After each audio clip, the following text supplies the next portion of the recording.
Somewhere in the deep past, long before fire became a tool, it was something else entirely. It moved without warning, devoured entire landscapes, and left behind nothing but silence and ash. Early humans did not study it, and they did not control it. They ran from it, because in that world, fire was not a discovery. It was a force of nature that rewrote everything it touched. And yet, within that fear, something quiet was beginning to change. Not in the fire itself, but in the way humans began to notice it, remember it, and slowly learn its patterns across generations. What starts as pure survival instinct will, over vast stretches of time, become one of the most important turning points in human history. Before we go deeper into this story of fear, survival, and transformation, take a moment to like the video and subscribe to the channel. It helps more than you think, and it tells YouTube to bring you more of these deep dives into human origins and forgotten history.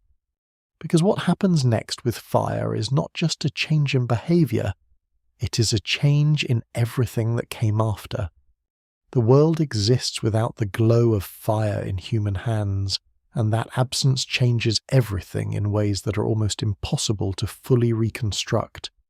In the deep past, long before flame becomes a companion, a tool, or a symbol, early humans move through landscapes governed entirely by what nature provides without modification. Sunlight rises and falls with absolute authority. Night arrives not as something softened by artificial light or warmth, but as a complete environmental shift, swallowing detail, colour, and distance. In this world, survival is not shaped by mastery of fire, but by a careful negotiation with darkness, cold, predators, and uncertainty. There is quiet strangeness in imagining human beings who have never once seen controlled flame, not because fire does not exist, but because it exists only as something external, rare, and dangerous. Lightning strikes dry grasslands and forests ignite in distant horizons. Volcanoes occasionally spill molten rock across the land, glowing like wounds in the earth. But none of this belongs to human control. It belongs to forces that seem older than life itself, forces that arrive suddenly, consume everything nearby, and then disappear, leaving behind blackened silence. Before we go deeper, take a moment to like the video and subscribe. If this is the kind of history and mystery you enjoy, what makes this period so difficult to grasp is not just the absence of technology, but the absence of familiarity. Modern understanding of fire is so deeply embedded in human identity that it becomes almost invisible in thought. Heat for cooking, light for safety, flames contained in metal or glass. All of it feels fundamental. Yet in this earlier world, none of that framework exists. Fire is not domestic. It is not predictable. It is not even trustworthy enough to be observed closely for long periods of time. It is, instead, something encountered briefly, remembered intensely, and avoided whenever possible. Early humans move through landscapes that are both rich and hostile. Savannas stretch wide under open sky, forests rise thick with life, and rivers carve paths through ancient terrain. But every environment shares one vulnerability when fire arrives. Everything changes at once. Dry seasons turn grasslands into fuel. A single storm can trigger burning horizons that travel faster than any human group can safely outrun if caught unprepared. Even animals respond with instinctive panic, fleeing in coordinated waves that signal danger long before humans fully understand what is happening. There is evidence from modern fire ecology that such wildfires can reshape entire ecosystems in a matter of hours or days. Charred remains of forests reveal patterns of destruction that suggest early hominins would have witnessed not just isolated fires, but large-scale environmental transformation. A familiar hunting ground could become an ash field overnight. Paths once used for migration could be erased under layers of soot and collapsed vegetation. In this sense, fire is not just a phenomenon, it is a force that rewrites geography. For early human groups, whose survival depends on memory of terrain, food sources, and animal movements, this unpredictability introduces a deep psychological weight. The world does not remain stable long enough for certainty to form. What was safe yesterday may become deadly today without warning. This instability reinforces a worldview in which control is limited and caution is essential. In the absence of fire as a tool, night becomes one of the most defining boundaries of existence. Darkness is not simply a lack of light. It is an active condition that reduces visibility to almost nothing beyond immediate proximity. Movement slows, communication becomes quieter. Rest is necessary, but also risky, because predators operate with advantages humans do not yet compensate for. The absence of controlled fire means there is no extended wakeful safety period after sunset. Human activity compresses tightly into daylight hours, and survival strategies evolve around this rhythm.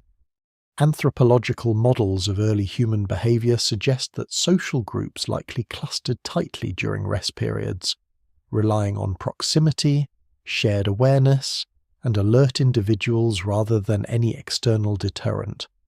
Without fire to mark territory or scare away nocturnal predators, human bodies themselves become the only visible presence in the darkness. This creates a world in which vulnerability is constant and shared. And yet, within this fragile environment, early humans are already observing patterns. They are already learning. Even without fire, cognition is not static. It adapts to danger, repetition, and environmental change. Lightning strikes are remembered. Burned landscapes are revisited with caution. The smell of smoke carried by wind becomes a signal long before the source is visible. Over time, these fragments accumulate into a primitive understanding fire is not random chaos, but a repeatable force tied to certain conditions. Still, there is no reason yet to approach it, no incentive strong enough to overcome instinctive fear. At this stage, survival depends on avoidance, not engagement. The unknown is safer kept at a distance, and fire, with its unpredictable movement, its ability to consume rapidly, and its capacity to transform solid matter into ash, remains firmly in the category of things that must not be touched. Some modern interpretations suggest early humans may have perceived fire as animate, as something alive because it moves, consumes, and grows. While this cannot be confirmed directly, it aligns with broader patterns in how early cognition often attributes agency to powerful natural phenomena. Thunder becomes the voice of something greater. Rivers become pathways of spirits or forces. Fire, with its restless expansion, would naturally fit into this framework as something that acts with intention rather than physics. But even within fear, observation continues. Early humans are not passive. They're constantly scanning their environment, tracking changes, remembering outcomes. Over generations, these observations begin to form a subtle archive of knowledge. Certain burned areas eventually regenerate with fresh plant growth that attracts herbivores. Ash can alter soil in ways that make it temporarily more fertile. Animals fleeing fire can be followed for easier hunting. These patterns exist, but they're not yet connected into a unified understanding.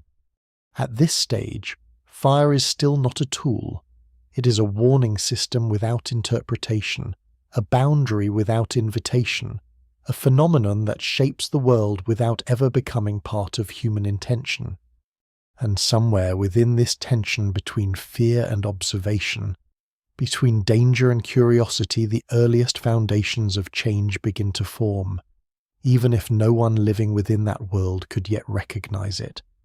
Night arrives over early human landscapes like a physical weight rather than a simple absence of light, and with it comes a shift in behavior that defines nearly every aspect of survival. The world does not merely dim, it contracts. Edges disappear first, then distances, until even familiar terrain feels uncertain under the pressure of darkness. For early humans who have not yet learned to control fire, this nightly transformation is absolute. There is no boundary light, no gathered warmth, no lingering glow to extend the usable day. When the sun drops below the horizon, the living world becomes compressed into a narrow sphere of immediate perception. In this reduced world, sound becomes more important than sight. Every rustle in grass, every shift of branches, every distant movement carries meaning that must be interpreted quickly.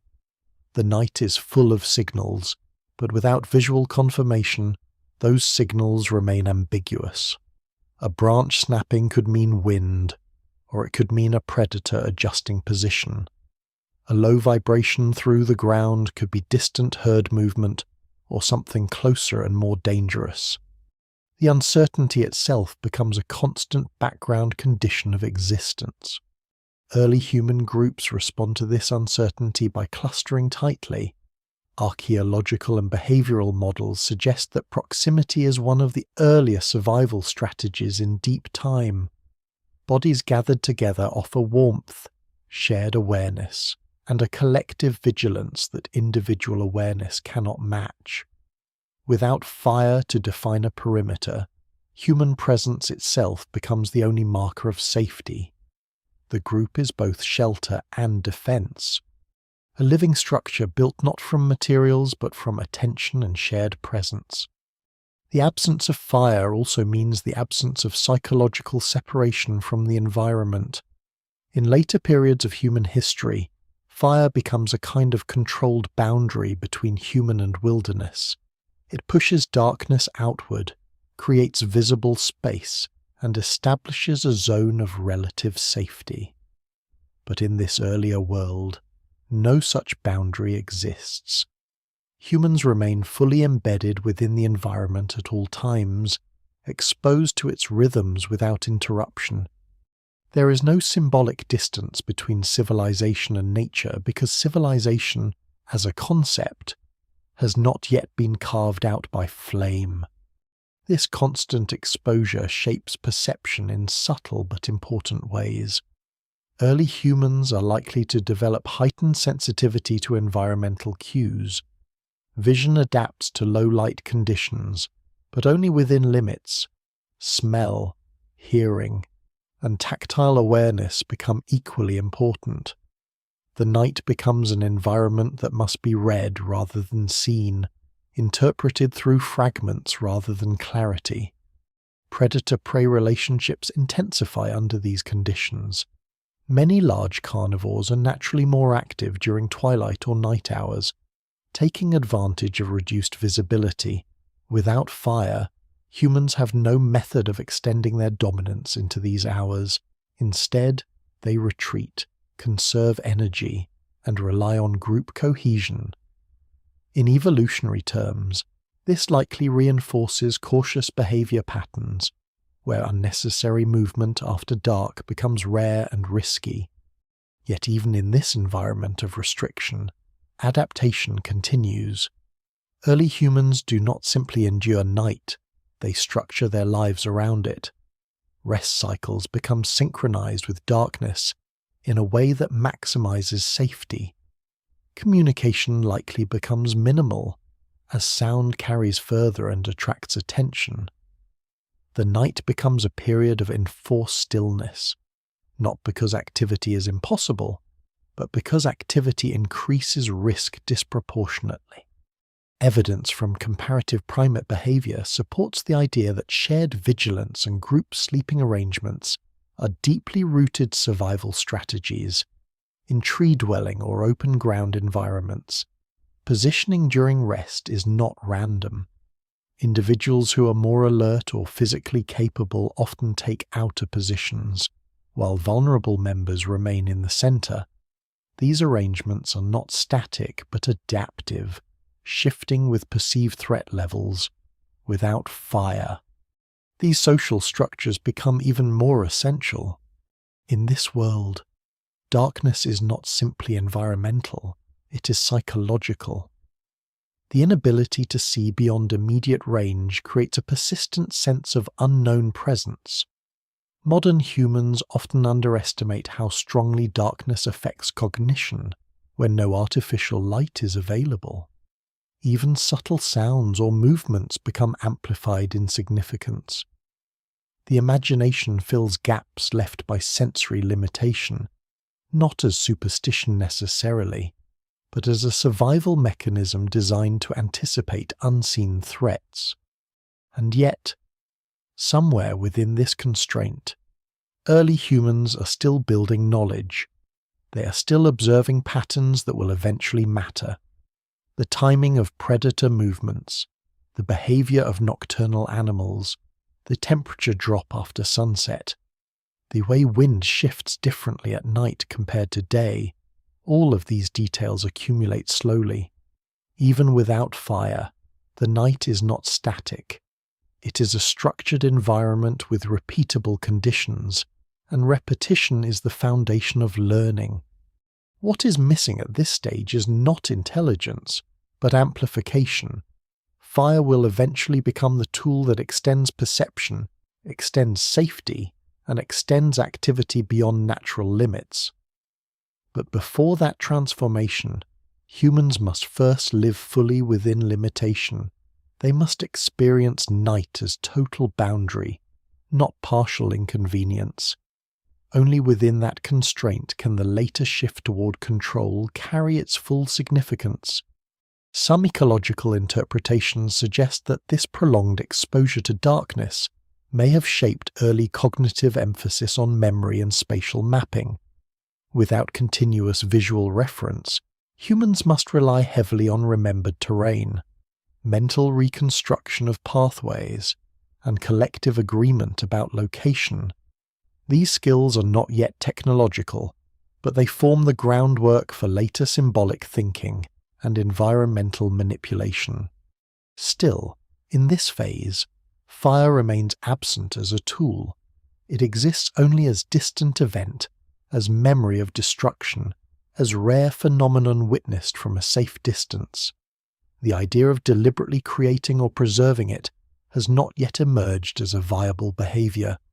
The night world continues to enforce its boundaries without negotiation, and within that enforced silence and darkness, human groups continue to persist, learning not how to control their environment, but how to survive within it without changing its fundamental rules. The first time fire enters the human world, it does not arrive as a discovery, it arrives as an interruption. Somewhere across vast prehistoric landscapes, long before any group understands what they are seeing, lightning splits the sky and strikes the ground with violent precision. In an instant, dry grass ignites, and what follows is not a single event but a chain reaction that spreads outward as if the land itself has begun to unravel. Flames climb through vegetation, feed on wind, and move with a speed and independence that no living creature exhibits. To early humans witnessing it from a distance, it is not simply danger. It is something that behaves like it is alive, yet not alive in any recognizable way. These encounters are rare, but unforgettable. Fire, in its natural form, appears without warning and consumes without discrimination. Forest edges collapse into glowing corridors. Grasslands transform into moving walls of light and heat. The smell of smoke spreads long before the flames are visible. carried by wind across distances that confuse perception. Even when the fire is far away, its presence is absolute. It changes the color of the sky. It alters the behavior of animals. It reshapes the emotional tone of the entire landscape. For early humans, who rely on consistency in terrain and predictable patterns of survival, this unpredictability is deeply destabilizing. There is no known method to stop it. There is no clear boundary to contain it. The fire does not follow paths in the way animals do. It ignores rivers under certain conditions, climbs hills, and moves through forests in ways that seem to defy ordinary logic. It behaves as if it is both part of the land and separate from it at the same time. Modern fire ecology identifies this phenomenon as a natural process driven by combustion chemistry and environmental conditions, a manifestation of what is now understood as a scientific concept of fire within the broader framework of the scientific concept of combustion. But for early observers, there is no such framework. There is only the direct sensory experience of destruction unfolding in real time. Volcanic fire adds another layer to this early understanding. In regions where tectonic activity brings molten rock to the surface, humans may have seen glowing rivers of heat moving slowly but irresistibly across terrain. Unlike lightning fires, volcanic flows are less sudden but far more enduring. They reshape entire landscapes, bury vegetation, and leave behind hardened stone where life once existed.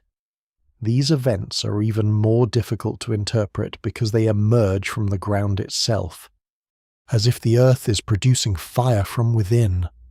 Across generations, such experiences begin to form a pattern in human memory. Fire becomes associated with loss of territory, displacement, and the sudden absence of resources. Hunting grounds vanish, shelter areas become unsafe, animal populations scatter unpredictably, making survival more difficult in the aftermath. Even when fire passes, it leaves behind a transformed world that requires relearning and remapping. Yet, within this destruction, there are subtle observations taking shape. After fire passes through an area, something unexpected happens over time. New vegetation begins to emerge, certain animals return, sometimes in greater numbers than before. The soil behaves differently, richer in some contexts, more accessible in others. These effects are not immediately understood, but they are noticed. And in early human cognition, noticing is the first step toward meaning. Still, the dominant interpretation remains fear. Fire is not yet something that can be approached safely or studied closely. The heat alone is enough to enforce distance. The brightness is overwhelming to eyes adapted to natural daylight and darkness. The unpredictability of its movement prevents any attempt at pattern recognition beyond the most basic level where fire has been. Life has been removed or altered. During these early encounters, groups of humans likely maintain extreme caution. There's no evidence to suggest direct interaction at this stage, only observation from afar.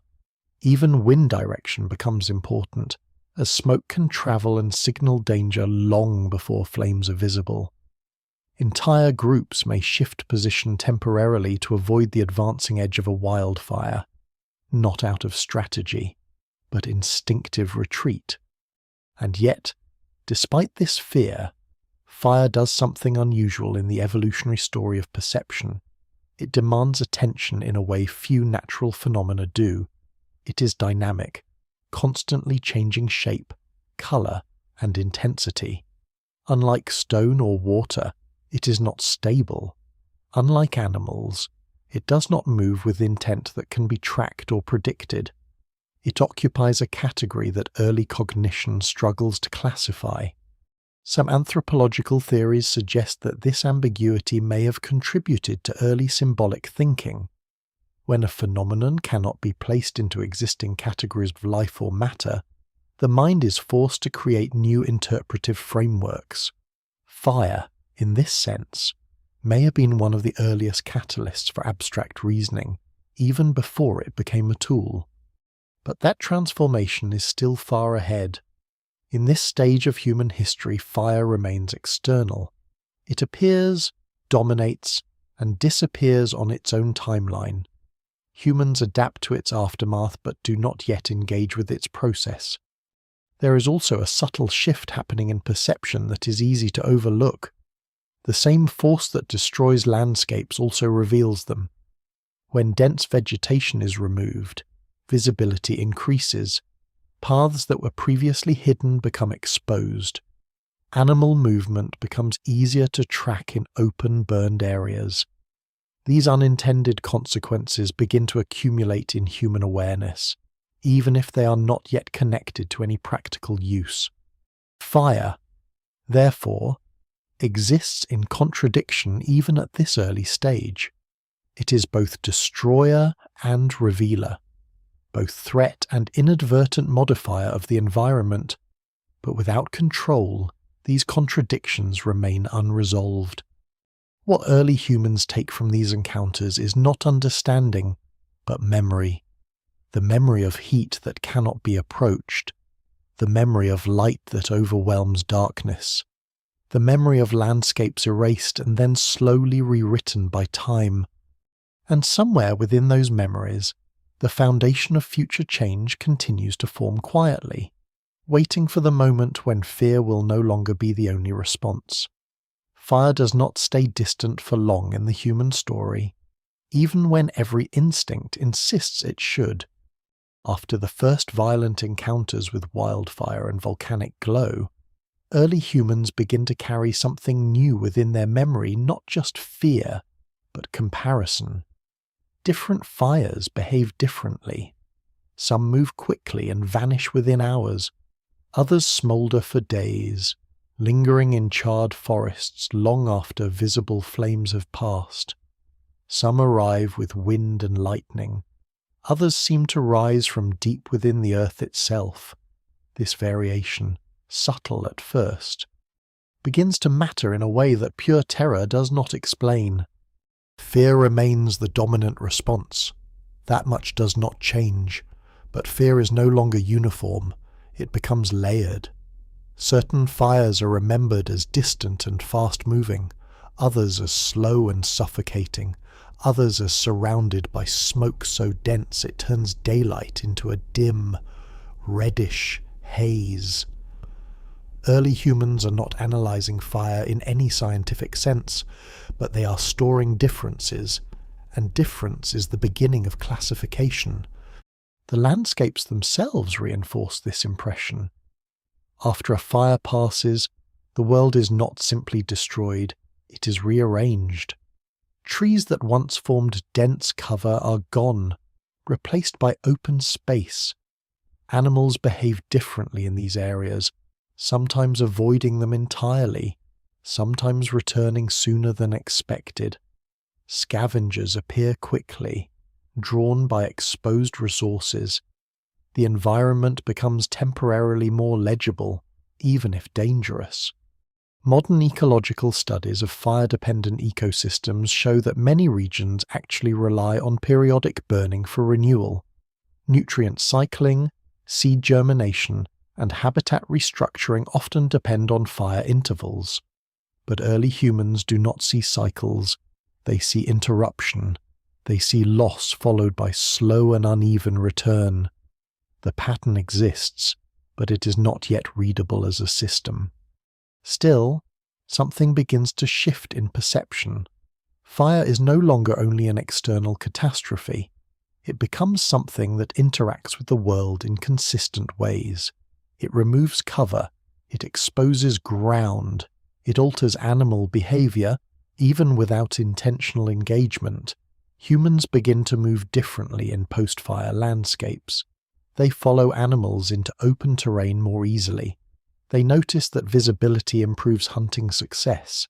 These are not strategies yet. They are observations that happen too often to ignore. There is also the beginning of a more unsettling idea forming at the edge of cognition. Fire does not behave like weather alone.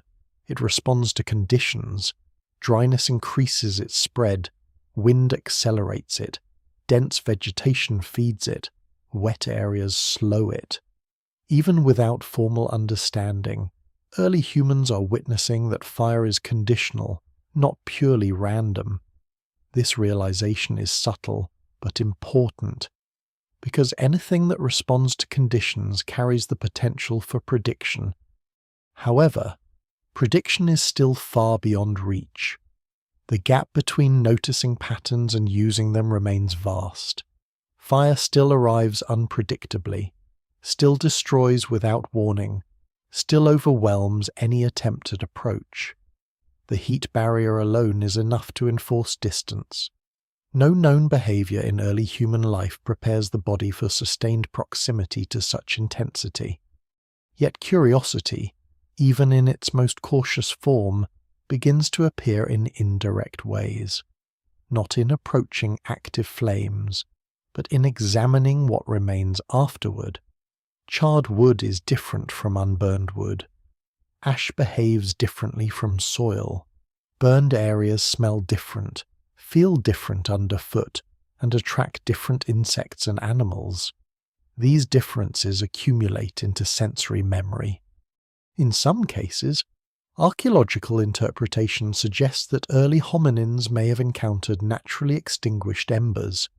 A lightning fire that has nearly died out, or a smouldering branch left behind after a blaze, might persist long enough to be noticed without immediate danger. These moments are rare, but they introduce a critical possibility fire does not always move. Sometimes it waits, sometimes it fades instead of exploding. This distinction is crucial. Moving fire is pure threat. Stationary embers suggest something more complex, a state between presence and absence. A fire that is no longer fully active is no longer fully dangerous in the same way. It still demands caution, but it no longer dominates space with the same intensity. This transitional state becomes the first opening through which interaction might eventually become possible. At this stage, however, interaction is still accidental. There is no evidence of deliberate control, but there is evidence of proximity changing over time. Burned landscapes are revisited sooner. Edges of fire-affected zones become zones of cautious exploration. Humans begin to occupy spaces that were recently dangerous, once the immediate threat has passed. Fire's psychological impact also begins to evolve. Instead of being only a force of destruction, it becomes a marker of change. Where fire has passed, something new will eventually grow. That understanding is not conceptualized, but it is experienced repeatedly enough to leave an imprint on behavior. Memory begins to associate fire not only with danger, but with transformation. Some scholars suggest that this duality may have played a role in expanding early human cognitive flexibility. A single phenomenon producing both loss and renewal forces the mind to hold contradictory outcomes together. This is not yet philosophy, but it is a step toward more complex reasoning about cause and effect. Still, fear remains dominant. No group would willingly approach active fire at this stage. No known behavior suggests intentional ignition or preservation. The boundary is clear. Fire belongs to moments of catastrophe, not daily life. But boundaries in human history rarely remain fixed for long. And so, within this tension between avoidance and observation, between destruction and renewal, early humans stand at the edge of something they do not yet recognize as a turning point. Fire has entered their world, but not yet their control. It is still outside them, still untamed, still waiting. The boundary between fear and curiosity is rarely crossed in a single moment. In the deep past, It shifts slowly, almost imperceptibly, shaped by repetition rather than decision. Early humans do not suddenly decide to approach fire. Instead, they encounter its aftermath often enough that the sharpness of fear begins to dull at the edges. A burned landscape is not immediately lifeless. In fact, it is often strangely active in the days and weeks after a fire has passed. Animals return cautiously, drawn by new growth or exposed resources. Insects swarm over charred wood. Wind moves freely through spaces that were once dense and obstructed. To human observers, these environments are unsettling but also different in a way that demands attention. The world has not ended in fire, it has changed. This distinction matters because fear responds strongly to total destruction, but weakly to transformation. When fire is seen only at a distance as a moving wall of death, it remains absolute danger. But when fire is later encountered as a landscape that is still usable, still navigable, still capable of supporting life in altered form, it becomes something more ambiguous. Early humans likely begin to recognize that not all burned areas behave the same. Some recover quickly, with fresh vegetation emerging within seasons. Others remain barren longer, depending on soil, climate, and intensity of burning. Without understanding these mechanisms, they still witness variation, and variation is the seed of pattern recognition. At the same time, something else is happening in the sensory memory of these groups. The smell of smoke becomes associated not only with danger, but with direction. Wind carries it over distances, sometimes warning of fires not yet visible. This transforms smoke into a kind of early environmental signal. It is not yet useful in a controlled sense, but it is informative. It carries meaning even without interpretation. Behavior begins to shift subtly around this signal. Groups may avoid areas where smoke is present, even if flames are not seen. Routes of movement may change in response to burned terrain. These are not strategic decisions in the modern sense. They are adaptations formed through repeated exposure to consequence. In parallel, predator behavior also reinforces the importance of fire-affected environments. Large animals often avoid active fire zones entirely, and many temporarily leave burned regions afterward. For early humans, this creates a paradox. The most dangerous force they know also temporarily reduces competition and predation pressure in certain areas after it passes. Safety and danger become intertwined in ways that are not yet understood. This contradiction begins to accumulate in memory. Fire destroys, but it also clears. Fire displaces, but it also reveals. Fire removes shelter, but also removes concealment for both prey and predator. These dual outcomes do not yet form a concept, but they begin to influence movement patterns and observational habits. Some paleoanthropological interpretations suggest that early humans may have started to track burned areas as part of broader environmental knowledge, not because they understood fire itself, but because they understood its effects. A landscape marked by past fire behaves differently from one untouched. This difference, once recognized, would have practical implications even without theoretical understanding. Still, direct interaction with active fire remains absent or extremely rare. The physical barrier of heat is not something easily overcome. Even approaching smouldering remains carries risk.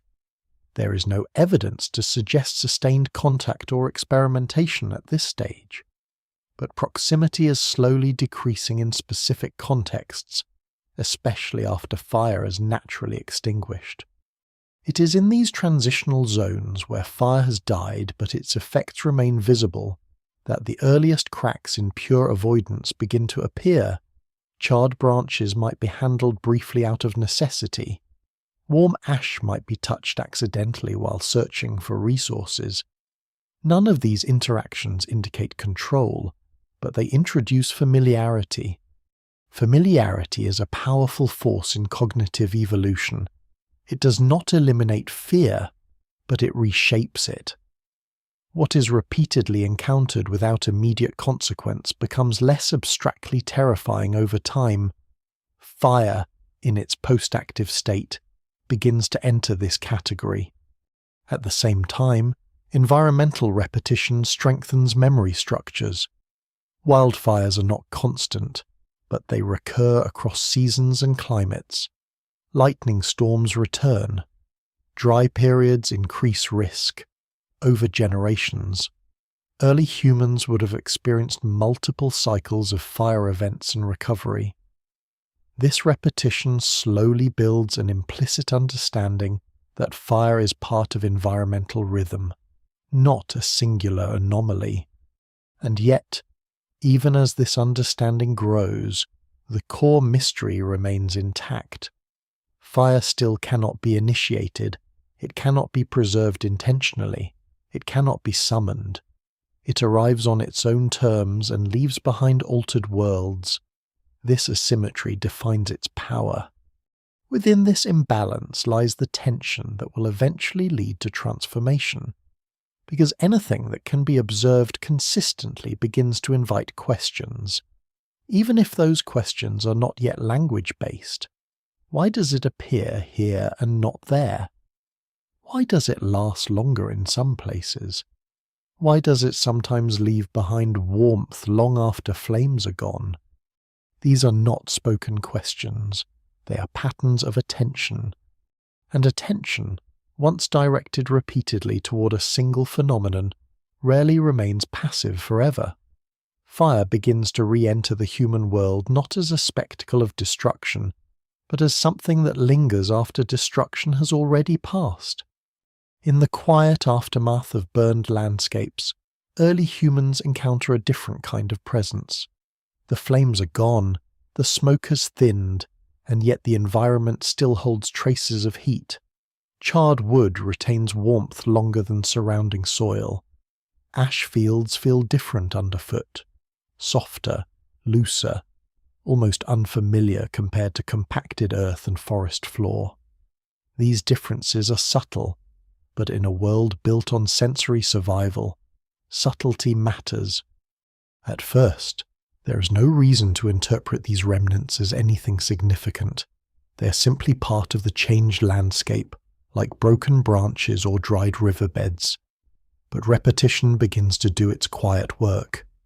After enough encounters with post-fire terrain, early humans begin to recognize that fire leaves behind a distinct signature, not just visual, but tactile and environmental.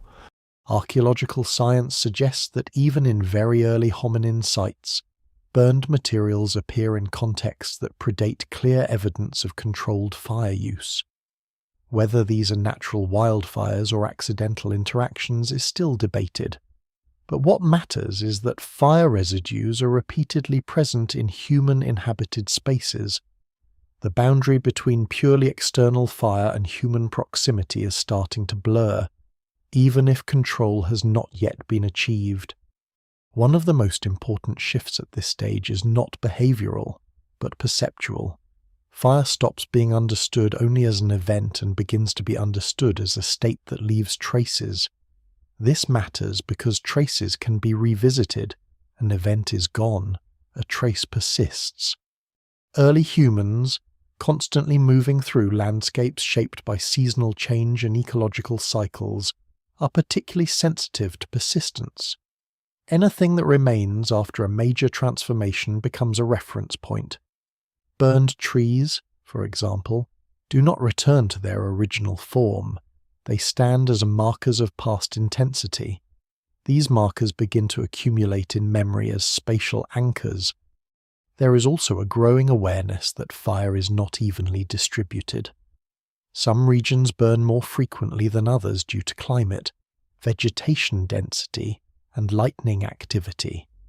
Over time, early human groups would have encountered certain areas repeatedly affected by fire, while others remained relatively untouched. This uneven pattern introduces the earliest sense that fire has geography. In these fire-prone zones, something else becomes noticeable. The regrowth after burning often attracts animals in predictable sequences, first scavengers, then herbivores feeding on new shoots, and eventually predators following prey. Early humans observing these cycles may not understand ecological succession, but they witness order emerging from what initially appears as chaos. This is where curiosity begins to take on a more structured form. Not curiosity driven by immediate survival threat, but curiosity driven by repetition. If something happens often enough in similar ways, it begins to invite anticipation. Anticipation is the beginning of behavioral planning. Still, no evidence suggests deliberate fire creation at this point. The barrier remains absolute. Fire still arrives from external forces: lightning, volcanic activity, rare environmental coincidences, but early humans are no longer entirely disconnected from it. They're now positioned closer in space and time to its remnants. Occasionally, natural fires may leave behind smouldering material that persists longer than expected. Thick logs can retain internal heat for extended periods. In some environmental conditions, embers can survive after visible flames disappear. If early humans encountered such remnants, they would have experienced a phenomenon unlike the initial blaze fire without movement, fire without expansion, fire reduced to a contained state. This distinction is critical. A moving wildfire is overwhelming and impossible to approach. A dying ember, however, is reduced, localized, and less visually dominant. It still carries danger, but it also presents a new category of experience proximity without immediate transformation of the entire environment. Even so, interaction remains accidental rather than intentional. There is no evidence of early hominins actively preserving embers or attempting to spread fire. But repeated exposure to partially extinguished fire may have created a cognitive bridge between fire as event and fire as material state. Another subtle but important development is the increasing association between fire and visibility. Burned landscapes open sightlines that were previously blocked. Hunting in these areas may become temporarily easier. While early humans do not yet connect fire causally to hunting advantage, they do experience the correlation. The world after fire is more exposed, and exposure changes behavior. This creates an internal contradiction that slowly builds over generations. Fire is dangerous enough to avoid during its active phase, but beneficial enough in its aftermath that avoidance cannot remain absolute. It is both enemy and environmental modifier, both destroyer and unintended facilitator. Such contradictions are cognitively demanding, even in non-linguistic thought. They require holding two opposing states of meaning at once. This tension does not resolve yet, but it begins to reshape attention patterns. Fire is no longer something to be ignored completely after it passes. It is something to be watched. And watching, over time, becomes the first step toward engagement. Fire begins to take on a strange dual identity in the minds of early humans, even before it is ever approached directly. It is at once a force of annihilation and a quiet architect of change. The same phenomenon that erases forests and displaces herds also opens space, reveals ground, and resets ecological patterns in ways that slowly become familiar through repetition. In landscapes that have burned and recovered multiple times, early humans begin to notice something subtle but persistent. The world after fire is not random. Certain plants return first, certain animals follow predictable sequences, Certain areas recover faster than others.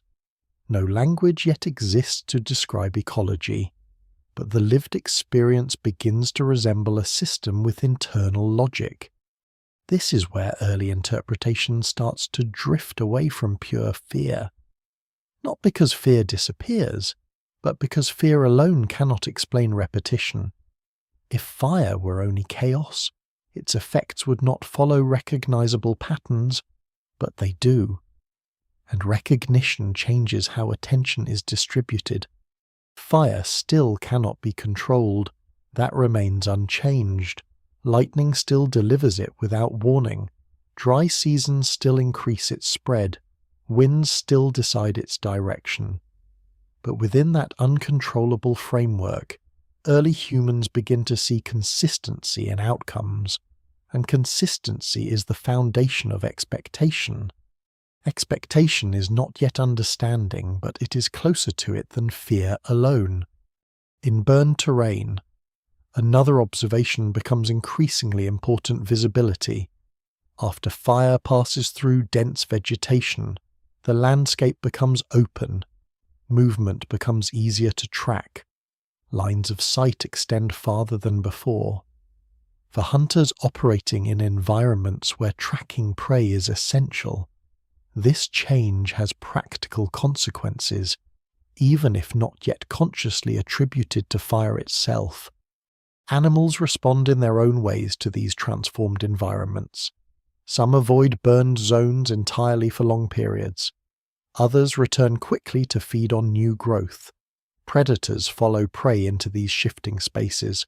Humans, observing from within this ecological turnover, begin to experience fire indirectly as a force that reorganizes life rather than simply ending it.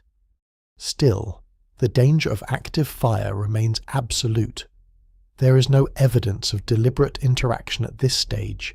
Heat, smoke, and unpredictability enforce distance. But what is changing is not proximity to active flame, but familiarity with its aftermath, and familiarity changes thresholds. In certain conditions, fire leaves behind remnants that persist longer than expected. Thick logs can smoulder internally, insulated from wind and moisture. These embers may survive after visible flames disappear, glowing faintly or retaining heat beneath ash. For early humans encountering such remnants, the experience would be distinct from witnessing wildfire, not overwhelming motion, but contained persistence. This is important because persistence is psychologically different from expansion. A moving fire demands retreat. A stationary ember allows observation. Even if dangerous, it is less conceptually overwhelming than a spreading front of destruction. It occupies space without expanding it. Across many generations, repeated exposure to these remnants may have contributed to a slow reclassification in perception. Fire is no longer only an event that arrives and consumes. It is also something that can remain, fade, and linger in altered forms. At the same time, the environmental cycle reinforces this shift. After fire, landscapes regenerate. Green shoots appear in burned soil. Herbivores return to feed on new growth. Predators follow. Life does not simply stop, it reorganizes. Early humans, deeply embedded in these cycles, witness renewal occurring in the same places where destruction recently happened. This pairing of destruction and renewal creates cognitive tension. Fire cannot be categorized as purely negative anymore, even though it remains dangerous in its active form. It is both destructive and generative, but not in a predictable or controllable way. The contradiction remains unresolved, but increasingly visible. Some anthropological interpretations suggest that this repeated contradiction may have contributed to early cognitive flexibility in humans. The ability to hold conflicting outcomes associated with the single cause may have encouraged more abstract forms of thinking over time.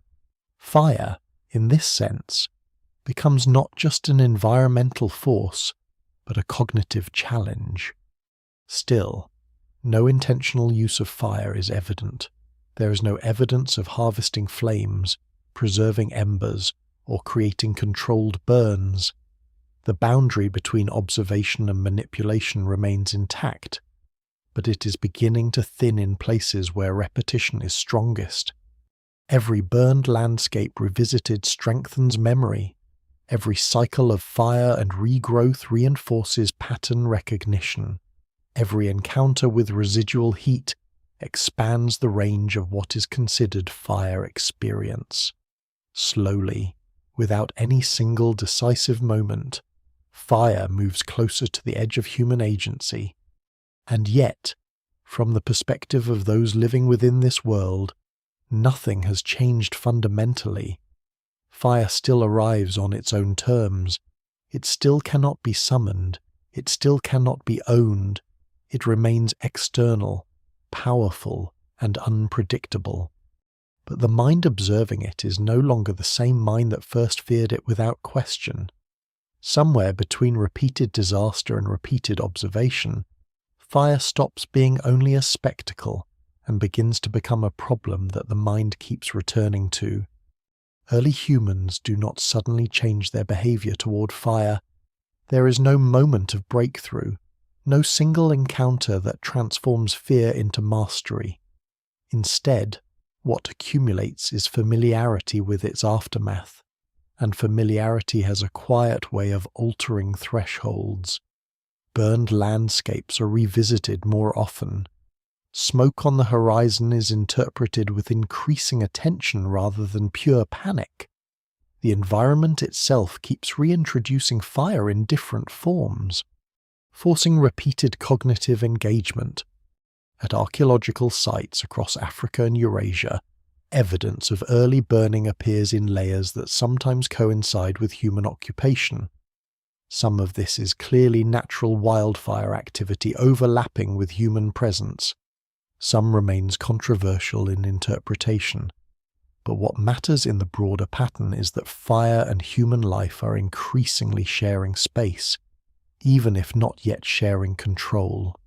One of the most important developments in this stage is the growing distinction between active fire and residual fire.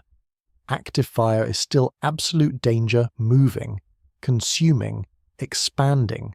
Residual fire, however, introduces ambiguity. Charred wood, warm ash, and smouldering material behave differently. They do not spread. They do not advance. They simply remain. This remaining quality becomes significant. Early cognition is highly sensitive to persistence. A phenomenon that continues without movement is easier to categorize than one that transforms constantly. Even if dangerous, persistence allows observation without immediate reaction. An observation without immediate reaction is the beginning of tolerance. There is also an environmental factor reinforcing this shift. In many ecosystems, natural fires do not always burn uniformly. Some areas smolder while others burn intensely. Thick logs, buried roots, and sheltered spaces can retain heat long after flames pass. These remnants can last long enough to be encountered repeatedly by humans moving through post-fire terrain. Such encounters would not have been safe, but they would have been different from witnessing wildfire. Instead of overwhelming motion, there is localized intensity. Instead of expansion, there is containment. The difference between something that spreads and something that stays in place is fundamental to how early minds categorize threat. Over time, this distinction begins to matter, not in the sense of control, but in the sense of recognition. Fire is not a single uniform phenomenon. It has states, it has phases, it behaves differently depending on conditions and time. At the same time, burned landscapes continue to demonstrate ecological regularity. Regrowth follows predictable patterns. Certain grasses return first. Certain animals reappear in stages. This sequence is not understood causally, but it is observed repeatedly enough to become expected. An expectation reduces psychological shock. In areas that burn frequently, early humans may have begun to incorporate these cycles into their movement patterns, not because they understood fire as a tool, but because they understood that fire reshapes availability. Hunting opportunities, plant gathering zones, and animal behavior all shift after burning events. Fire indirectly reorganizes survival conditions. This indirect usefulness creates tension. Fire is still dangerous, still uncontrollable, still associated with loss, but it also produces environments that are in some ways easier to navigate afterward. Open terrain improves visibility. New plant growth attracts herbivores. Scavenging becomes easier in exposed areas. These effects are not immediately linked to fire as cause, but they accumulate in experience. Cognitive anthropology suggests that repeated exposure to cause and effect patterns without explicit understanding can still shape behavior. Early humans do not need to know why something happens in order to notice that it reliably happens. This distinction is important. Knowledge of correlation often precedes knowledge of mechanism by vast spans of time. During this stage, fire occupies a strange position in human awareness. It is neither ignored nor engaged. It is tracked, observed, remembered. Its presence is noted before, during, and after events, even if its nature remains partially opaque. Meanwhile, emotional response begins to diversify. Fear remains dominant during active fire events, but curiosity grows in the aftermath. Curiosity is not yet directed toward control, but toward understanding sequence. What comes before fire? What happens during fire? What remains after fire? These temporal distinctions slowly become part of environmental memory. In some regions, particularly those with frequent lightning activity, fire events may have been common enough that early humans experienced them across multiple generations. This repetition is critical. A single wildfire is a shock. Multiple wildfires across time create pattern recognition. Pattern recognition is the first step toward predictability, even if prediction is not yet possible. And within this slow accumulation of observation, something subtle begins to emerge. Fire is no longer only an external force that happens to the world. It is becoming a recurring condition that the world occasionally enters. That shift, almost invisible in lived experience, marks the beginning of a conceptual transformation that will eventually lead to something entirely new. But at this stage, it remains incomplete. Fire is still outside human intention, still beyond reach, still defined by its independence. And yet, the distance between observation and interaction is no longer as absolute as it once was. There is a moment in deep time when fire stops being only something that happens and starts becoming something that can be encountered in a diminished form. No longer at its peak intensity, no longer fully expanding, but still present enough to demand attention. This shift does not arrive as a discovery, it arrives through chance. A wildfire that has moved through a landscape does not extinguish itself evenly. Wind patterns change, fuel density varies, moisture pockets slow combustion. Thick fallen trunks can shield internal heat. As a result, when the visible flames are gone, the environment is not fully inert. It is layered with remnants, some cold, some warm, some still quietly active beneath ash and debris. Early humans moving through such terrain would not immediately recognize these remnants as a new category of fire. At first, they are simply part of the burned world. But sensory experience begins to differentiate them. Certain areas remain warmer than expected. Certain materials retain heat longer. Certain embers glow faintly when exposed by shifting ash. These differences matter because they introduce a critical idea: fire does not always move. Sometimes it persists. Persistence is fundamentally different from expansion. A moving fire demands immediate retreat. A persistent ember allows proximity without immediate transformation of the entire environment. It still carries danger, but it occupies a smaller, more localized space. For early cognition, this reduction in scale is significant. There is no evidence that early humans deliberately interacted with such remnants at this stage in a controlled way, but repeated exposure would have made avoidance less absolute. In survival contexts, where resource gathering continues in post-fire landscapes, incidental proximity is likely. A hand reaching for material, a foot stepping through ash, a body moving through recently burned terrain, all of these increase the chance of encountering residual heat. And with each encounter, something subtle changes in perception. Fire is no longer entirely synonymous with motion. It can exist in a reduced state. At the same time, ecological recovery continues to reinforce this altered understanding. Burned areas do not remain empty indefinitely. Vegetation returns in stages. Insects recolonize. Animals re-enter cautiously. Life reasserts itself, not as restoration of the original state, but as transformation into a new one. Fire, therefore, is not an endpoint. It is a transition. This realization, even if not conceptualized, shapes behavior. Humans begin to move more confidently in post-fire environments as time passes. The immediate aftermath remains dangerous, but the distance between fire and usability gradually decreases. This temporal gap becomes part of environmental knowledge.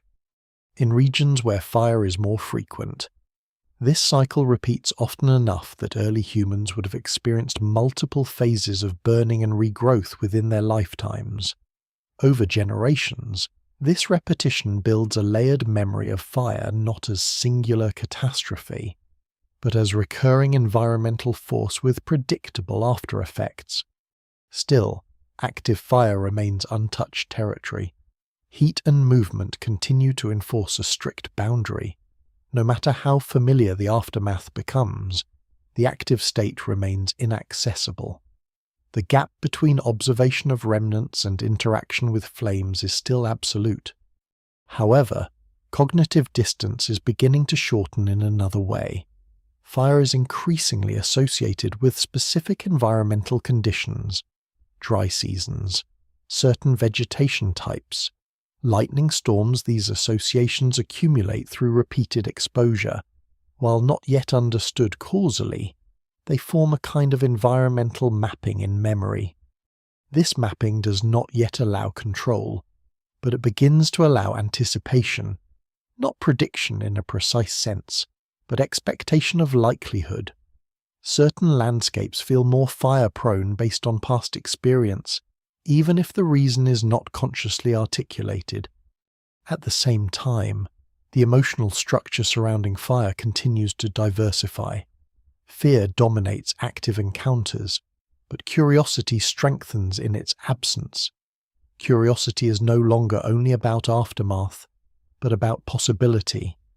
If fire can remain in embers, if it can change landscapes so predictably, then it occupies a category that is neither purely natural like rain, nor purely animate like animals. It becomes something else entirely. This ambiguity is important because early cognition struggles most with categories that do not fit existing frameworks. Fire does not behave like a stone, which remains fixed. It does not behave like water, which flows but does not consume. It does not behave like an animal, which moves with intention. It behaves like all of these and none of them at once. In this stage of human history, ambiguity is not resolved. It is accumulated. and as accumulation continues, the distance between fear and engagement becomes thinner, not through conscious decision, but through repeated exposure to a phenomenon that refuses to remain in a single state. Fire is no longer only what arrives, it is also what remains. And what remains is always closer to being understood than what disappears completely. What begins to matter most is not fire itself, but the spaces it leaves behind. In the aftermath of repeated wildfires, early humans encounter landscapes that feel unfamiliar in their familiarity. The terrain is the same in structure, rivers still cut through valleys, hills still rise in their familiar contours, but everything that once softened those structures has changed. Forest cover thins, grasslands open, visibility extends farther than before. The world becomes, for a time, more exposed. This exposure is not neutral. It reshapes movement. It alters how groups travel, where they rest, how they search for food. Animals respond immediately to these changes, shifting migration routes or returning earlier than expected to regenerate areas. Early humans, observing this chain of responses, begin to experience fire indirectly as a force that reorganizes access to survival resources. Even without understanding causation, repetition builds recognition. Burned areas are no longer random scars. They become identifiable zones of transformation. Over time, groups begin to remember where fire has passed and adjust behavior accordingly. Certain routes may be avoided immediately after burning, while others become temporarily more productive for hunting due to increased visibility. This is not strategy in a modern sense. It is adaptive memory pattern-based responses formed through repeated environmental feedback. Meanwhile, something more subtle is happening in perception. The distinction between before fire and after fire begins to structure memory itself. Landscapes are no longer remembered as static locations, but as states that change over time. A place is not simply a place. It is a place before burning and a place after burning. This temporal layering is significant because it introduces the idea that environments have histories. Fire, in this sense, becomes a marker of time. In ecological terms, fire-driven succession is a well-documented process. Certain plant species are adapted to colonize burned ground quickly. Others require longer recovery periods. This creates predictable stages of regrowth. Early humans, witnessing these stages repeatedly, begin to associate specific visual and sensory cues with time since fire. Fresh ash, emerging shoots, partial regrowth, and full recovery all represent different phases of the same process. Although they do not conceptualize succession, they are living within it. At the same time, the sensory imprint of fire remains powerful. Even long after flames are gone, burned landscapes carry distinctive smells, textures, and visual contrasts. Charcoal-blackened trunks stand against returning green growth. Soil structure shifts. Insects and small animals behave differently in these environments. These persistent differences reinforce memory of fire as something that does not fully disappear when it ends. And yet, there is another layer forming beneath observation indirect benefit. In open post-fire environments, hunting visibility improves significantly. Prey animals are easier to track across less obstructed terrain. Movement lines become clearer, ambush points shift, although early humans do not connect these outcomes to fire as a causal agent. The repeated association between burned landscapes and altered hunting conditions becomes embedded in experiential knowledge. This creates a tension that continues to deepen over generations. Fire is dangerous in its active form, but its aftermath produces conditions that are sometimes advantageous. avoidance cannot remain absolute when environmental outcomes are mixed. Still, there is no evidence of intentional engagement with active fire. The barrier remains intact. Heat, unpredictability, and overwhelming sensory intensity keep fire outside the realm of interaction. But the environment around fire is no longer completely avoided. This gradual shift matters, because engagement with fire does not begin with flames. It begins with landscapes that fire has already changed. In certain regions where fires occur regularly, this cycle becomes part of lived rhythm. Dry seasons bring increased fire risk. Wet seasons allow recovery. Over long periods, this rhythm creates a dynamic but recurring environmental pattern. Early humans, embedded in these cycles, begin to unconsciously anticipate landscape change even if they cannot explain its cause. Anticipation is not control, but it is closer to control than pure reaction. At the cognitive level, fire is now occupying multiple categories at once. It is a destructive force during active phases. It is a transformative force in aftermath. It is a temporal marker in memory. It is an indirect influence on hunting success and movement. This multiplicity makes fire increasingly difficult to ignore. And yet, it remains fundamentally outside human agency. This contradiction is what pushes fire closer to the threshold of eventual mastery, not because humans seek to control it yet, but because they cannot stop encountering its effects in ways that matter to survival. What begins as avoidance gradually becomes observation. What begins as observation gradually becomes memory. And memory, over time, becomes expectation. Fire is no longer only an interruption in the world. It is becoming part of how the world is understood to change. At some point in the long overlap between fear and familiarity, fire stops being only a distant event and starts becoming a shared reference point within human groups. When early humans gather around the aftermath of burned landscapes, something subtle changes in social behavior.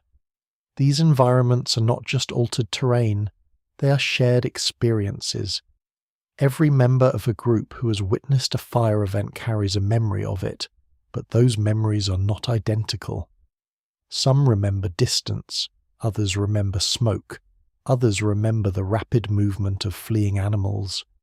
The event becomes a collective anchor, even if no single perspective captures the whole.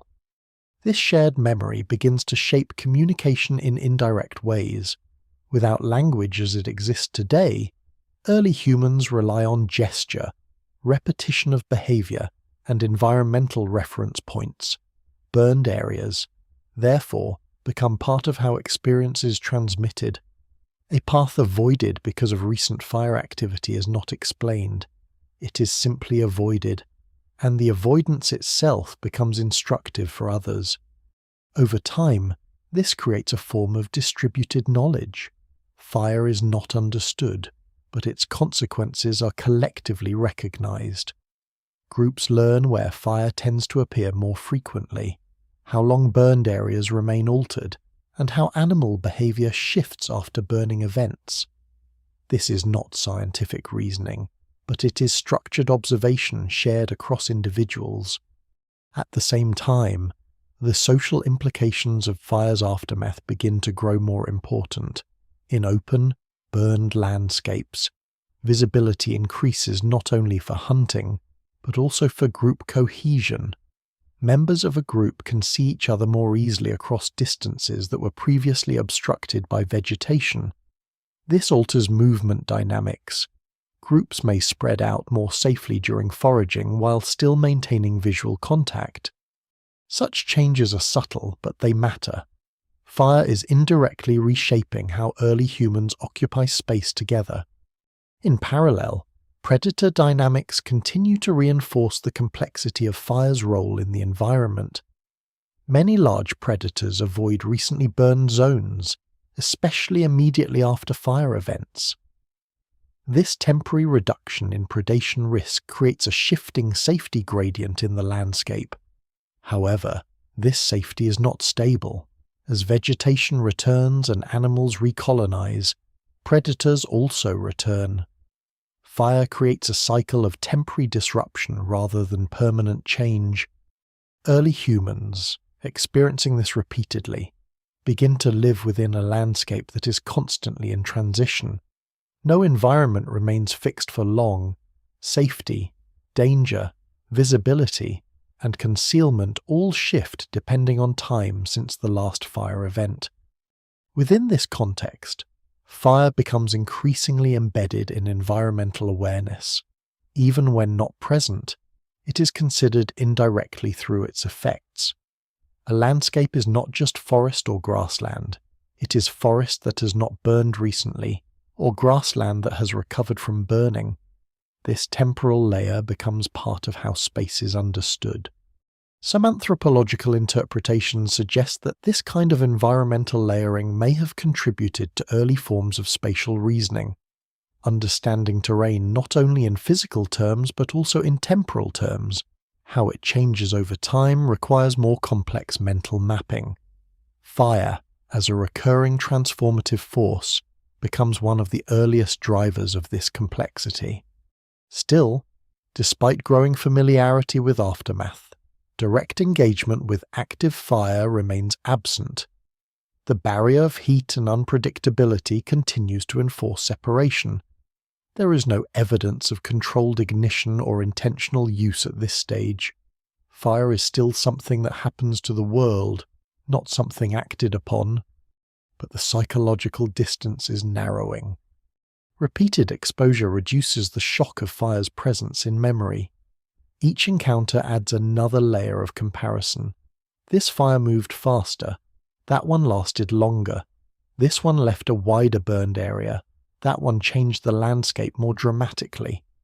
These distinctions accumulate into a more detailed internal model of fire behavior, even if that model remains unconscious. Importantly, fire is now part of expectation, not in the sense that it can be predicted precisely, but in the sense that it is recognized as a recurring environmental force. Certain seasons, certain weather patterns, certain landscapes are now associated with increased likelihood of fire events. Expectation changes attention, and attention determines what is noticed, what is remembered, and what is passed on within groups. At this stage, fire is no longer an isolated phenomenon in human experience. It is becoming part of environmental structure, part of social behavior, and part of memory organization. It is still outside control, but it is no longer outside understanding. Understanding does not arrive as clarity in the early human mind. It arrives as accumulation. By this stage, fire is no longer experienced as a rare shock event. It is a recurring environmental force with recognizable patterns of aftermath, seasonal likelihood, and ecological consequence. Early humans are still not interacting with flames directly, but they are increasingly surrounded by environments shaped by fire in multiple stages of recovery. This repeated exposure creates something subtle but powerful, a sense that fire behaves consistently, even if unpredictably. Across many generations, certain associations begin to stabilize. Dry seasons correspond with higher fire frequency. Dense vegetation corresponds with more intense burning when fire occurs. Wind direction influences spread. These are not understood as causal mechanisms, but as observed regularities. The environment begins to feel structured in a way that allows anticipation of risk, even without explanation. In cognitive terms, this is a shift from reactive perception to predictive awareness. Not prediction in a precise sense, but an increasing sensitivity to likelihood based on prior experience. At the same time, the aftermath of fire continues to shape survival behavior in concrete ways. Burned landscapes are revisited with growing familiarity. Early humans learn that these areas change over time in predictable stages: immediate danger, early regrowth, animal return, full ecological recovery. Even without naming these stages, the sequence becomes part of lived environmental memory. This is particularly important in hunting behavior. Animals displaced by fire often move into adjacent areas, creating temporary concentration of prey. Later, as vegetation regrows, herbivores return in organized patterns. Predators follow. Humans observing these shifts begin to recognize that fire indirectly reorganizes the distribution of life. Still, there is no evidence of intentional fire use. The boundary remains intact. Fire is observed, not controlled, experienced, not produced. But the repeated observation of its effects continues to reduce psychological distance. Another important development is the growing internalization of fire as a temporal marker. A landscape is no longer simply burned or unburned, but remembered in relation to time since burning. Even without precise counting systems, early humans likely distinguish between recent burns and older burns based on vegetation regrowth, soil condition, and animal presence. Fire becomes a reference point for environmental time. This temporal awareness has broader implications. It encourages thinking in sequences rather than static states. If environments change in stages after fire, then change itself becomes something structured rather than random. This is a quiet but important cognitive shift. In parallel, social behavior continues to adapt around these changing landscapes. Groups moving through post-fire environments experience altered visibility, altered movement constraints, and altered resource availability. These conditions influence how people distribute themselves across space. Larger group cohesion becomes easier in open burn terrain, while denser environments require tighter formation. Fire, therefore, indirectly shapes social spacing and movement rhythms, even without direct interaction. At the same time, emotional responses toward fire become more complex. Fear remains strongest during active fire events, but it is increasingly tempered by recognition of aftermath benefits. Curiosity grows not toward flames themselves, but toward patterns of return: how life reappears after destruction, how landscapes reorganize, how resources shift. This dual emotional structure, fear during, curiosity after, creates a sustained tension in perception. Fire cannot be fully categorized as purely harmful or beneficial. It occupies both roles depending on phase. This ambiguity resists simplification, and in doing so, it demands continued attention. Some interpretations in paleoanthropology suggest that this sustained ambiguity may have been crucial for cognitive evolution. Phenomena that cannot be easily categorized force the mind to maintain flexible models of understanding. Fire, as a repeated paradox, may have contributed to this flexibility more than any other natural force in early environments. Yet despite all of this growing familiarity, one threshold remains uncrossed. Fire is still external to intention. It is not created. It is not preserved. It is not extended or repeated deliberately. Every encounter is still dependent on natural conditions. But the gap between external force and observed system is narrowing. Fire is no longer just something that happens in the world. It is becoming something that the world repeatedly demonstrates. There comes a point where repetition begins to shape geography as much as geography shapes survival. By this stage in early human history, fire is no longer an occasional disruption scattered randomly across time. It is a recurring environmental force tied to recognizable conditions. Certain valleys burn more often, certain forests recover in predictable cycles, certain grasslands shift between long periods of stability and sudden transformation. Over generations, these patterns become part of how space itself is understood. Early humans do not map fire in any formal sense, but they live inside its recurring footprint. A region is remembered not only for its terrain or resources, but for its history of burning. This creates a layered understanding of landscape, what it is now, and what it becomes after fire passes through it. This dual awareness subtly changes movement behavior. Groups begin to adjust seasonal routes based on indirect knowledge of fire-prone zones, not because they understand ignition, but because they understand consequence. Some areas are avoided during dry periods. Others are revisited after sufficient time has passed for recovery. Fire becomes an invisible factor in navigation. In ecological terms, this is a period where fire is acting as a large-scale reorganizer of ecosystems. Vegetation cycles, animal migrations, and predator-prey relationships are all influenced by its recurring presence. Early humans, embedded within these systems, experience fire not as a single phenomenon, but as a rhythm that periodically resets portions of their world. At the same time, something important is happening in memory structure. Fire is increasingly encoded as a sequence rather than an event. There is the moment before burning, the period of active fire, and the extended aftermath. Each phase carries different sensory and behavioral associations. This segmentation is significant because it introduces a temporal framework that can be applied beyond fire itself. In other words, fire becomes one of the first natural processes to be experienced in structured time.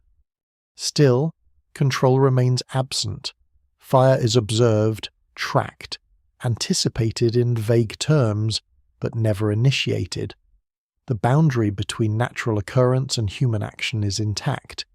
Yet within that boundary, understanding continues to deepen. One of the most important shifts in this stage is the increasing recognition of environmental dependency. Fire does not occur everywhere equally. It depends on conditions, dryness, vegetation type, wind, and seasonal cycles. While early humans do not conceptualize these variables abstractly, they repeatedly observe their correlation with fire events. Over time, this builds a form of environmental intuition. This intuition influences behavior in subtle ways. Travel timing adjusts. Settlement duration in certain areas may shift. Resource gathering patterns adapt to post-fire regeneration cycles.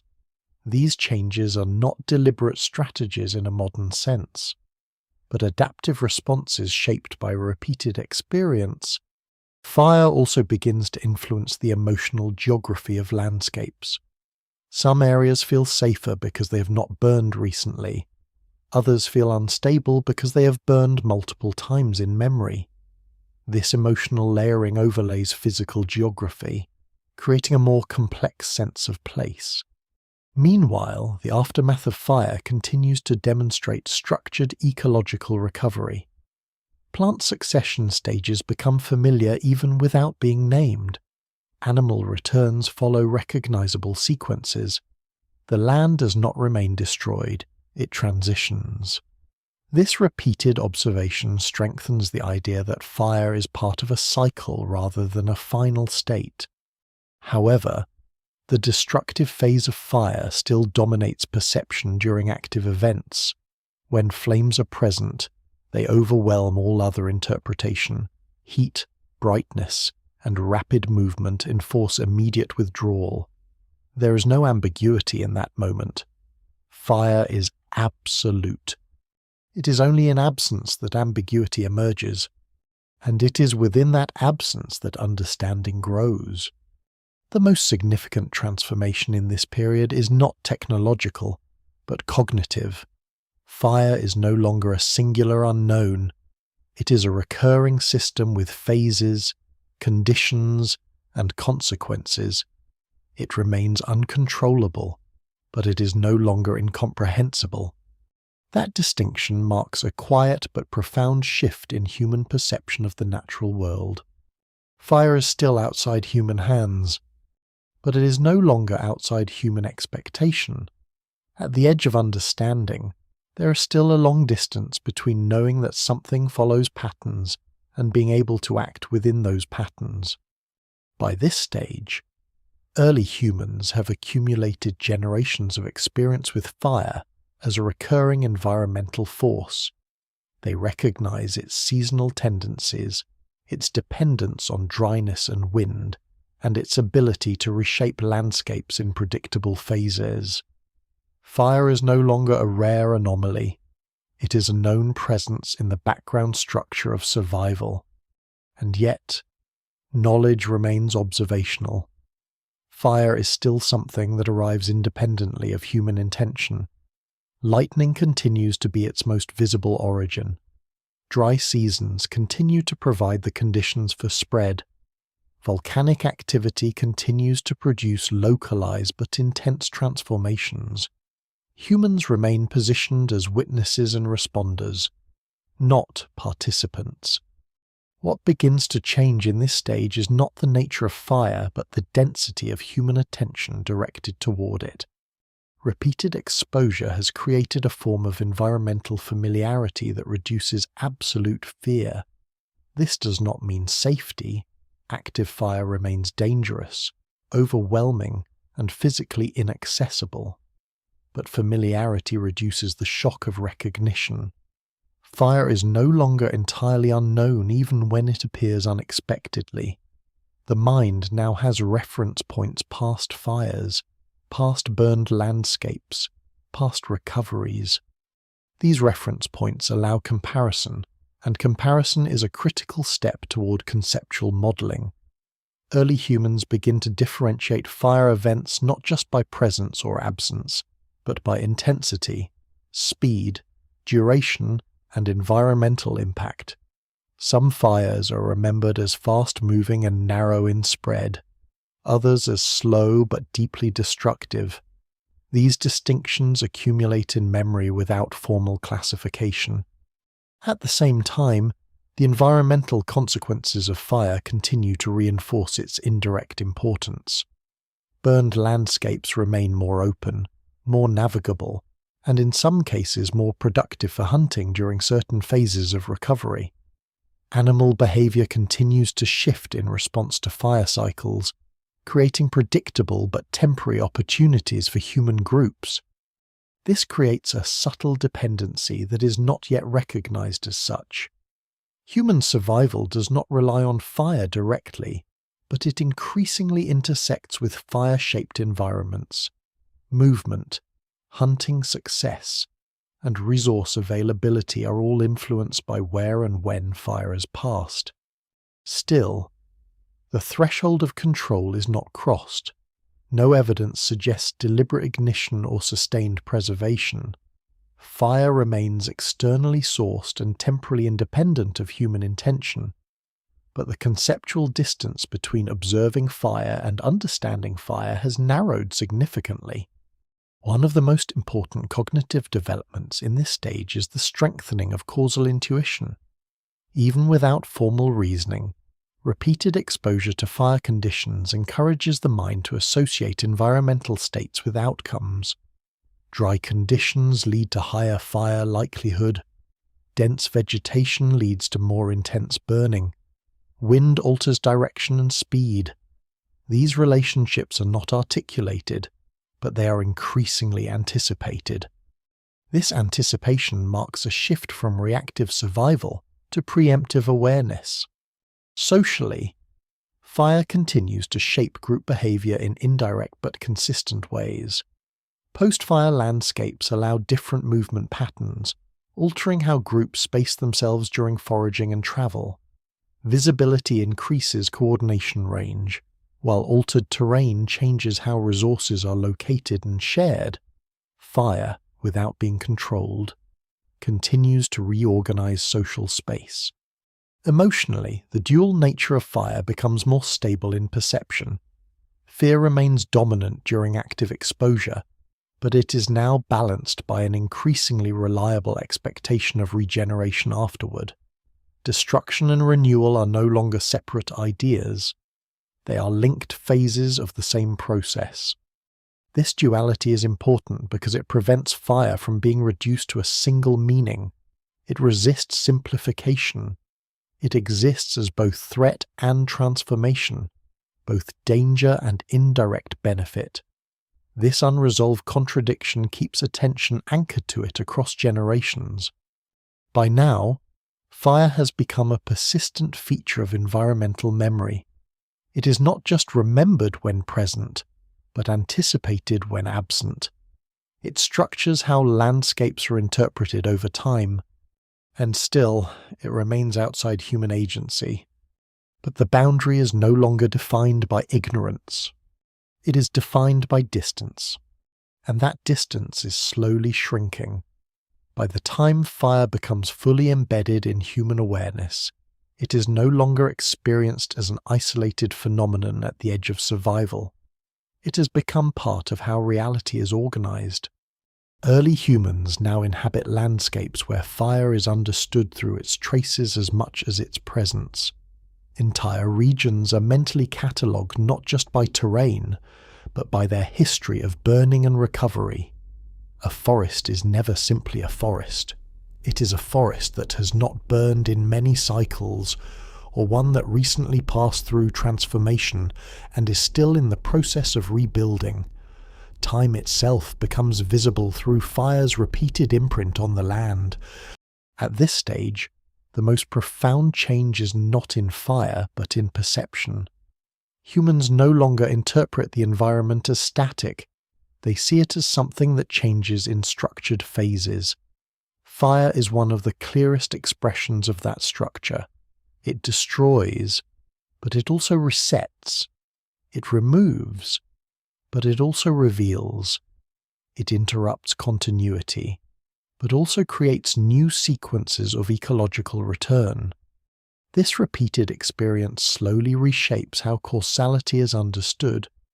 Even without formal explanation, early humans begin to recognize that specific environmental conditions reliably produce specific outcomes. Dryness, wind, vegetation density, and seasonal shifts all correlate with fire occurrence. These correlations are stored in memory across generations, forming an increasingly refined intuitive model of environmental behavior. Yet even with this growing familiarity, fire remains outside direct human control. It continues to originate from natural forces, lightning, volcanic activity, and rare environmental alignments that produce ignition. Humans remain observers of initiation and participants only in aftermath. Still, the gap between observation and comprehension is now much smaller than it once was. Fire is no longer feared as an unknowable entity. It is understood as a process with phases, conditions, and consequences. It is still dangerous, still overwhelming in its active form, but no longer conceptually alien. In ecological terms, fire has become a structuring force in human survival environments. It influences where animals move, where plants grow, and how landscapes shift over time. Humans, embedded within these systems, adapt their behavior in response to fire-shaped cycles, even without consciously recognizing the underlying mechanism. Over countless generations, this repeated exposure builds a quiet foundation for something larger: the ability to anticipate environmental change, the ability to recognize patterns across time, the ability to distinguish between immediate events and long-term processes. Fire, in its relentless repetition across landscapes and climates, becomes one of the earliest teachers of temporal awareness. And yet, the most important threshold still has not been crossed. Fire is not yet created. It is not preserved intentionally. It is not extended beyond natural occurrence. It remains a force that enters human experience from the outside world, shapes it, and then disappears on its own terms. But by now, fire is no longer simply something that happens to humans. It is something humans have learned to read. And in the deep story of survival, learning to read a force is always the first step toward learning to work with it.